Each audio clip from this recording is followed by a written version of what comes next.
Hello everyone, তোমরা সবাই কেমন আছো? আশা করি অনেক ভালো আছো, সুস্থ আছো। তো আজকে অনেকদিন পর ভিডিও বানানো শুরু করলাম। সেই 4 মাস হলো, 3-4 মাস। আর আমার বেবি হওয়ার হলো 2.5 মাস। তো অনেক কারণেই ভিডিও বানাতে পারিনি, তো সবটাই তোমাদের আজকে বলবো। আর এই যে দেখো, রান্না বসিয়ে দিলাম। এখন 10:30টার বেশি বাজে।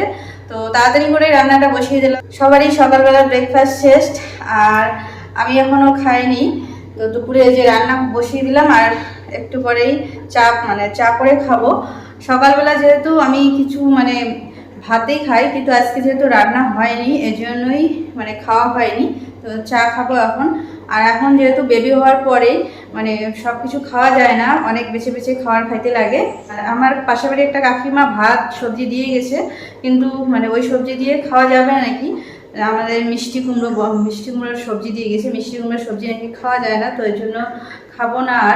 আর এদিকে যে আমাদের সবজি হলে তারপর ভাত খাবো, আর এখন চা খাবো। তো চলো ভিডিওটা দেখতে থাকো, আশা করি তোমাদের ভালো লাগবে। বেগুন আর আলুর একটা সবজি রান্না করতেছি, আর ডাল আর ভাতও আগেই রান্না করে রেখেছি। ডাল আর ভাত রান্না করে চা খেয়েছিলাম। আর এখানে দেখো আলু কেটে রেখেছি, আলু ভাজা করব। আজকে রান্নাবান্না এগুলোই। দিদি আর মার হচ্ছে আজকে একাদশীর উপোস, এর জন্য ওরা খাবে না, দুজন, আমরা 4জনেই খাবো। আর এখানে দেখো এই যে ঘর পরিষ্কার করতে চলে আসলাম এখন রান্নাবান্না করে।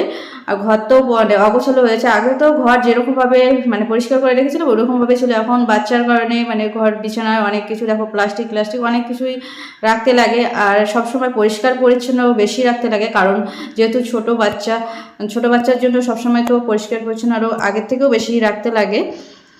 তো ঘরঠর পরিষ্কার পরিচ্ছন্ন এদিকে করতে করতে দেখো, আমার বেবিকে কিন্তু আমার জায়ের ঘরে রেখে এসেছিলাম। ওদিকে একাই ছিল আর কি, কান্না করতেছিল, তো ওখান থেকেই নিয়ে আসলাম, এসে চুপ করিয়ে তারপর আবার একটু ও ঘুমাচ্ছিল ওইদিকে, আর আমি দেখো এদিকে ঘর মুছতে চলে আসলাম। রান্নাঘরটাও নোংরা হয়েছে, যেহেতু কালকে বৃষ্টি হয়েছিল, আরও বেশি করে নোংরা হয়েছিল। সকালবেলা পরিষ্কার করা হয়নি।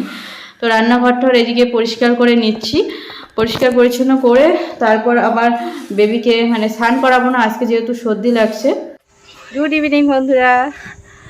তো এই যে দেখো বিকালের দিকে বসে আছি, আর এই যে আরেকজন ভিডিও নিয়ে ব্যস্ত। তো আমার হচ্ছে একটা ভাগ্নি, তোমরা অনেকে হয়তো ভিডিওতে দেখেছো আগের ভিডিওগুলোতে। এই যে দেখো পরিবেশটা, এই দিকটাতে কিন্তু হাওয়া আসে, তবু আমাদের ঘরটা এতটা গরম পড়ছে। আর এই যে আরেকজনকে কি দেখো ভিডিও বানা স্টার্ট করে দিয়েছে, ইনস্টাগ্রামে ছাড়বে। ওর মুখটা নাকি খারাপ, দেখি তো মুখটা দেখা। এই যে দেখো মুখটা। তো তোমরা কমেন্ট করে জানাবে ওর মুখটা ভালো না খারাপ। ও সবসময় বলে আমার মুখটা ভালো না ভালো না, আর ওইদিকে কিন্তু আমার বেবি কান্না করতেছে। তো সারাদিন তো ওকেই নিয়ে আমার সময় কেটে যায়।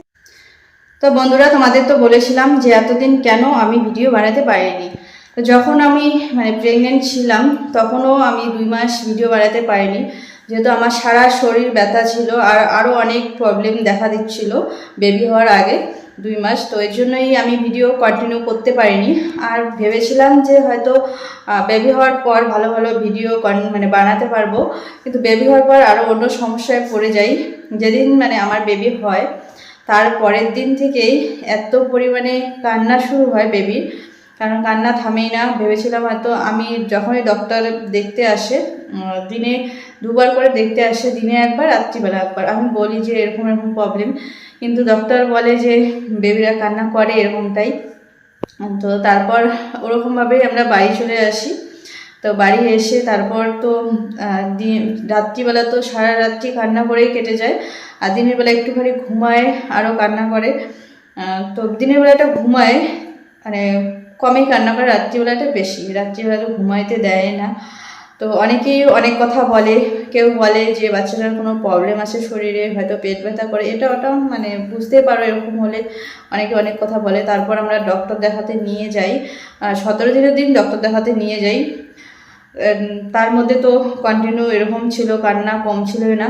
ডক্টর দেখাতে নিয়ে গিয়ে তারপর সারা শরীর টেস্ট করানো হয়, তো কোনো কিছু ধরা পড়েনি। তারপর আমরা বাড়ি চলে আসি। তো বাড়িতে এসে তারপর অনেকেই যে যা বলে, কেউ ওঝার কথা বলে, ওঝা দেখালে ঠিক হবে, কেউ বলে ঠাকুরের দোষ আছে, তো অনেক কিছুই বলে, অনেকেই অনেক কিছু বলে। তো সবটাই আমরা মেনে চলেছিলাম, অনেক যে যা বলে, কেউ বলে ওঝার দোষ, তো ওঝাকে ডেকে এনেছিলাম, তাবিজ দিয়েছিল এটা ওটা, তারপর হচ্ছে ঠাকুরকে পূজা দেওয়া হয়, ঠাকুর মানা হয়, তো অনেকে যে যা বলে সবটাই আমরা শুনেছিলাম, তবুও ঠিক হচ্ছিল না। এখন তো আমার বেবি 2.5 মাস হতে চললো, এখন একটুখানি ঠিক হয়েছে, মানে কান্নাটা কম হয়েছে।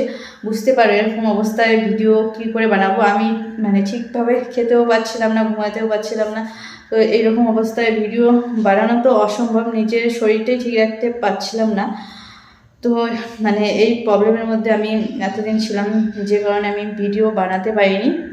তো এখন মানে অনেকটাই কমেছে বলতে পারো কান্না। তো অনেক কিছুই করেছিলাম, জানি না মানে কোনো দোষের কারণে হয়েছে না এমনিতে এরকম হয়েছে, সেটা জানি না, সেটা হয়তো ভগবানই জানবে। তো এই কারণেই এতদিন ভিডিও আমি বানাতে পারিনি। তো আজকে ভাবলাম, অনেকদিন থেকে ভাবি, কয়েকদিন থেকে যে ভিডিওটা কন্টিনিউ করব।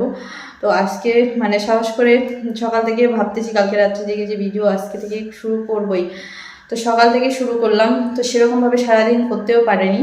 তো যতটা পারি তোমাদের সাথে মানে ভিডিও প্রত্যেকদিন মানে ভিডিও করার চেষ্টা করব, কিন্তু জানি না করতে পারবো কিনা বেবির জন্য। আর কালকে অনেকেই কমেন্ট করেছো তোমরা যে তোমার কি বেবি হয়েছে। আর একটা দিদিভাই কমেন্ট করেছিল যে দিদি তোমার খাটের ডিজাইনটা দেখাও। সরি দিদিভাই, তোমাকে দেখাতে পারিনি, কিন্তু এখন দেখাবো। অনেক মানে প্রবলেমের কারণে আমি তোমার দেখাতে পারিনি, মানে প্রবলেম বলতে হচ্ছে আমার শরীরের প্রবলেম ছিল, এর জন্যই দেখাতে পারিনি। দিদি মানে ওই দিদিভাইটা 2 দিন আমাকে বলছিল যে শর্ট ভিডিও দাও, খাটের শর্ট ভিডিও দাও, কিন্তু এখন আমি চেষ্টা করব সবার কমেন্টের ঠিক রিপ্লাই দেওয়ার। আর যারা যে মানে যেরকম ভিডিও দেখতে চায় ওরকমভাবে বানানোর চেষ্টা করব। চলো তোমরা ভিডিওগুলো আমার কন্টিনিউ দেখতে থাকো, আর কি ধরনের ভিডিও দেখতে চাও কমেন্ট করে অবশ্যই জানাবে। আর জানি না কারো এই প্রবলেমটা হয়েছিল কি না, মানে এরকমভাবে বেবির কান্না করা।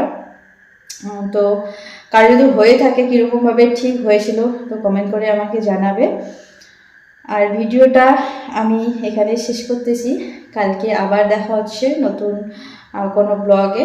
আজকে এইটুকুই, সবাই ভালো থাকবে, সুস্থ থাকবে, সবাইকে গুড নাইট, বাই।